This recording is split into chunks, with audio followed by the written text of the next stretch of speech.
everyone, welcome back to the Learning Lounge with Chuks, where we don't just talk about school, but we talk about learning in real life in general. So today we are going to tackle on a specific topic, hot topic. It comes as a kind of a question that parents, teachers, and even students argues about all the time. So for our today's topic is technology helping or hurting students? This is a very big question. This is a very hot topic that people always tend to argue about. It even sparks debate most of the places. So just go get your popcorn, pin on your seat, so we'll dilate it together.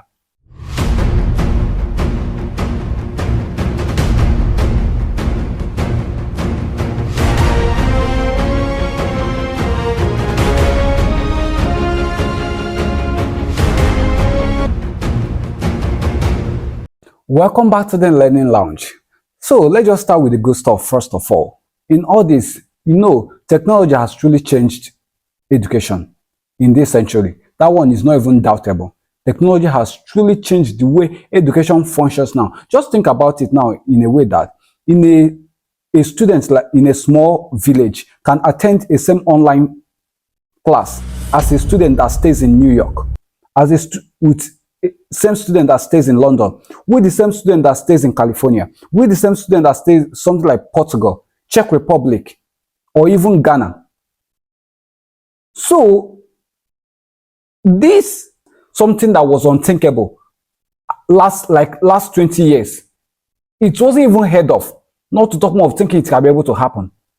There is no way it was even in a way of coming to purpose or coming to life. But now look at it. It's done virtually. It's typically done nowadays. So we are going to let us just come to, in some ways, that all these things help. Just like access to knowledge. With just a phone, a student can look up any topic on how photosynthesis work, on how to solve quadratic equation. Knowledge literally at their fingertips. So they can be able to get anything online now, or kind of Googling it. Another one is engaging lessons. Just take for instance, instead of reading about volcanoes, students can watch an eruption in a 3D animation. Students, instead of memorizing history dates, they can walk through a virtual museum. That's powerful thing that things happens now. All these things are all through the help of technology and what technology does to students these days now. Another one can be personalizing learning. When you come to personalizing learning, apps now adapt to each student paces. You are even struggling with mathematics, you are even struggling with some history classes, you are struggling with some equations, you are struggling with some learning, you are struggling with some kind of reading. These apps, the apps slows down for you if you are ahead. It gives you a tougher challenges. It helps you in any way you can. And just like inclusivity for students with disability, technology is life-changing. Text-to-speech for visually impaired. You can be able to put on your phone in text-to-speech. They can be able to hear the computer. The computer will be able to be speaking out the buttons they are pressing, or the computer will be speaking out the things that that you and I who are seeing are seeing. And that is how they tend to operate their own technology. Closed caption for the hearing impaired. These tools breaks barrier. It is things that we never knew that it can happen like almost 20 years ago. These are the things that technology are doing for the student these nowadays, and is really helping in many ways.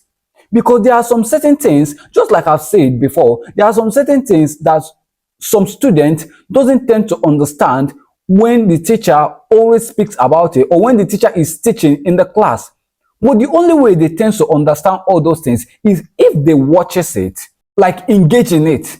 That is the way that they tend to understand. That is the way they tend to learn fast. That is the help of technology. Okay, just like for example, now let's just take for instance that you are being given an assignment. or you are being given a hard topic for kind of you should go home and study about it, or you should go home and make some research about it. When you just pick up your iPad or go to your PC, which is your personal computer system, you just type some of those words. You type that assignment, and the Firefox or the Google Chrome will help you. In there, you will be able to see some pictures.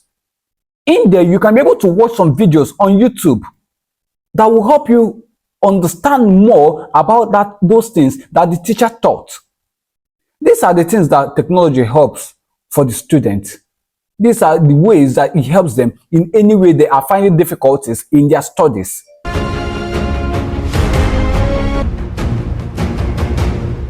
Okay, we are going to come on the flip side of technology in student lives. We just don't have to fool ourselves here. Technology has its dark side in education. Just like number one now, distraction. How many students now have you seen that open their laptop to study or to do some homeworks and not ending up watching a funny cat video, or not ending up watching a skit, or not ending up watching one thing or the other for hours? They will just spend there for hours. Exactly, the temptation is real. This is what technology also does on the flip side to students. You see some student that sleeps on their iPad, that sleeps on their computer, watching some things instead of doing their studies on it.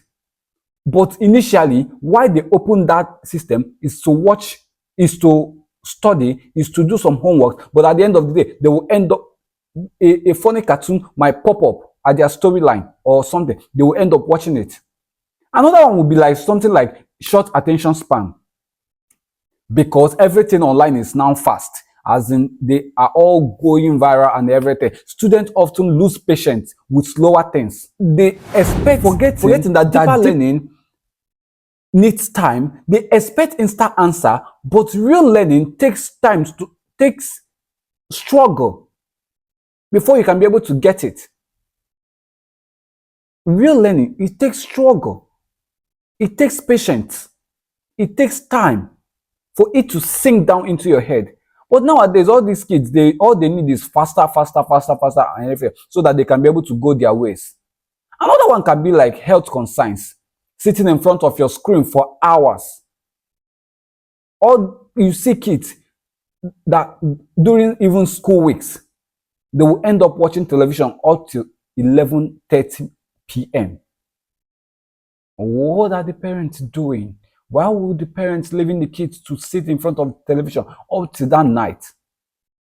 When they come to class tomorrow, probably while the teacher is teaching, they are probably sleeping, or their mind is somewhere.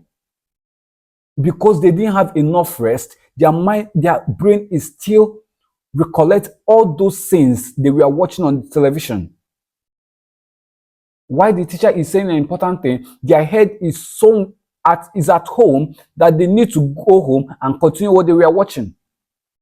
All these things in student life, it can cause a child poor eyesightedness. Yeah, poor eyesight. They will be able to be feeling itches at their eye because their eye is in front of the screen every time. Back pains, less sleep, and even less exercises, which is always good for the health. A lot of kids today spend more time on screen than playing outside. Spend more time in watching cartoons than playing outside. Which that playing outside, it's part of their exercises, their body, their bones, their body cells need for it to develop properly, for them in their growth. All those things is what they need. Another one would be something like dependence on Google. Depending on Google for everything, for answers. Even every question is answered instantly online these days. Students may even stop developing critical thinking or problem-solving skills. They might know the answer, but how to get it done, they can't, until they must go to Google, until they must go online. doubting on their own intelligence, doubting on their own talent, doubting on their own critical thinking. All because they haven't gone to the Google to confirm. In the examination hall, during your test, during your quiz, you are not going to bring out your Google. Google will not be there to help you. But your brain, it will always be you. That is what you have to count on. Trust on your thinking. Trust on your instinct. And from what I learned before, your instinct can never lie to you. Just check it. Your instinct can never ever lie to you. If you kind of feel like you are on the right path, your instinct can never lie to you. Another one is social skill decline. When you see a child that always depends on technology, he always find it difficult to have a social life skill. They will always depend on their technology, they will always depend on online. You will see some of those students, they even spend more time on device than with people. At the end of the day, they may be struggling with teamwork. They may be struggling with conversations and even lack of empathy. All these things are what affect a child when they are addicted, when they always sleep on their technology, instead of minimizing it, instead ration their life with work and also learning, physical learning, one-on-one learning. You see some of those kids, at the end of the day, if they use that hand and grow up, you will see them, they won't be good in teamwork. Having conversation with people whom they are probably paired with projects, they will be finding difficult. They will be having issues with them. This is what technology offers on a child that doesn't have that kind of skill, that social skill. He has always focus and depend on technology. That the technology will always give him or her what he needs.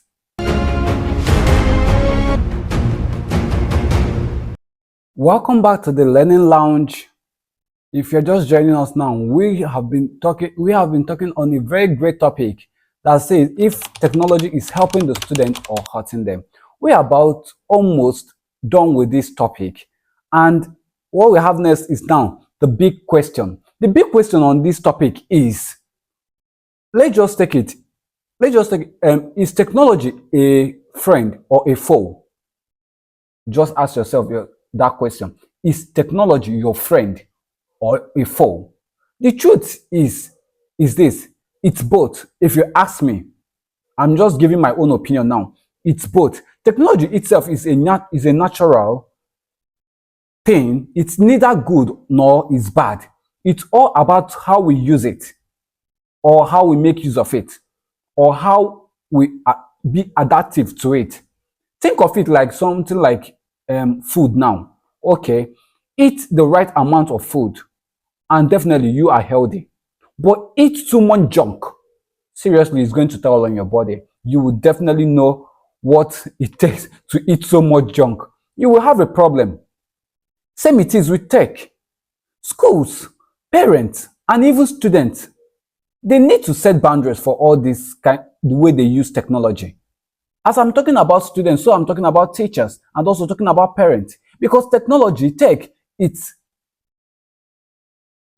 something addictive for all of us, not just only the students. Because probably you might just open your, as a working class gentleman or a lady, or you have project that you need to prepare for, and you just open your laptop because you are connected online. One thing or the other, a skit or a video might pop up.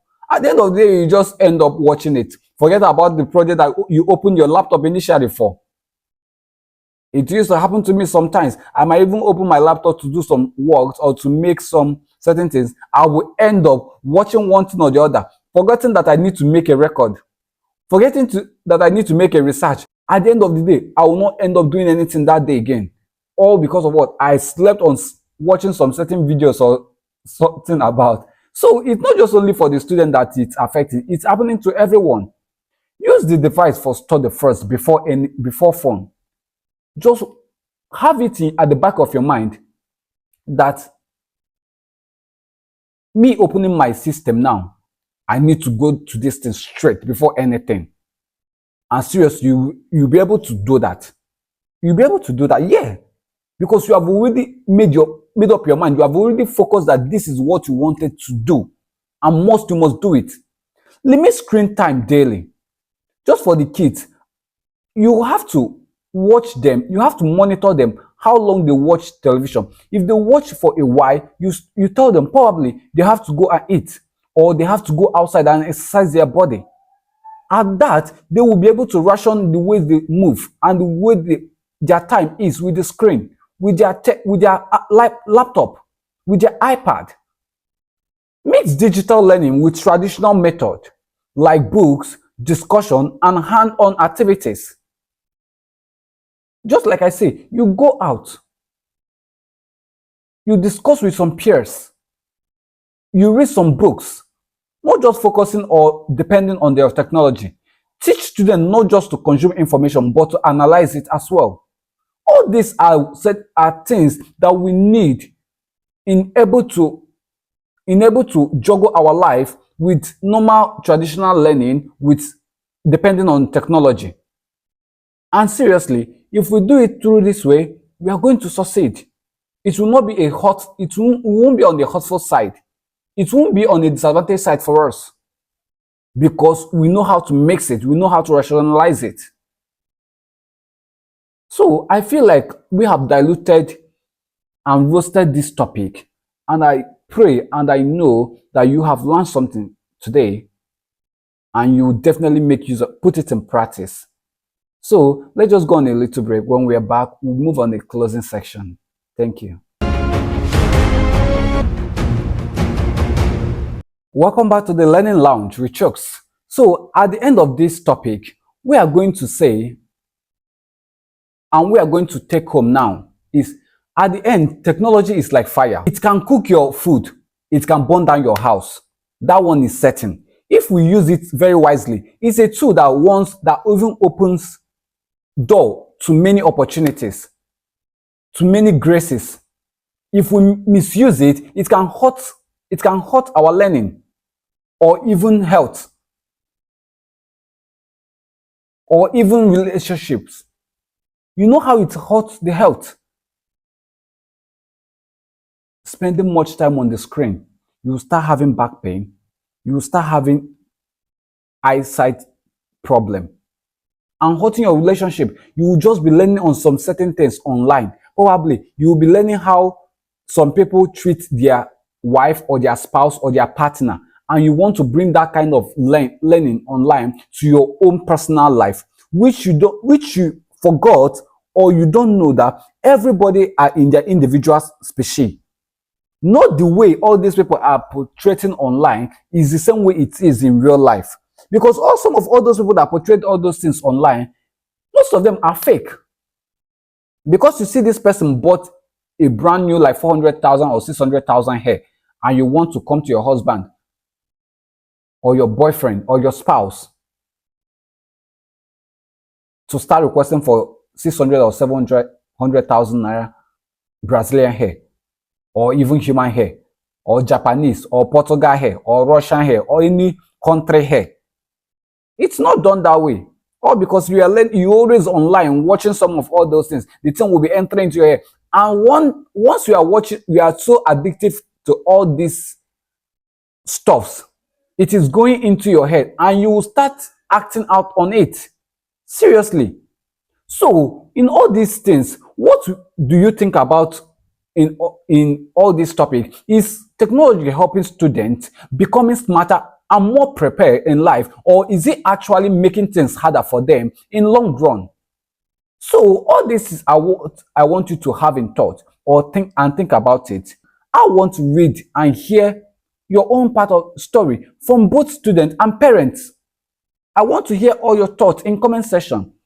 And if you enjoyed today's talk show, please don't forget to like, share, and subscribe to the Learning Lounge with Chuks, so that we will all still come back next time and doubt on another new and debate on your comments and your stories as well.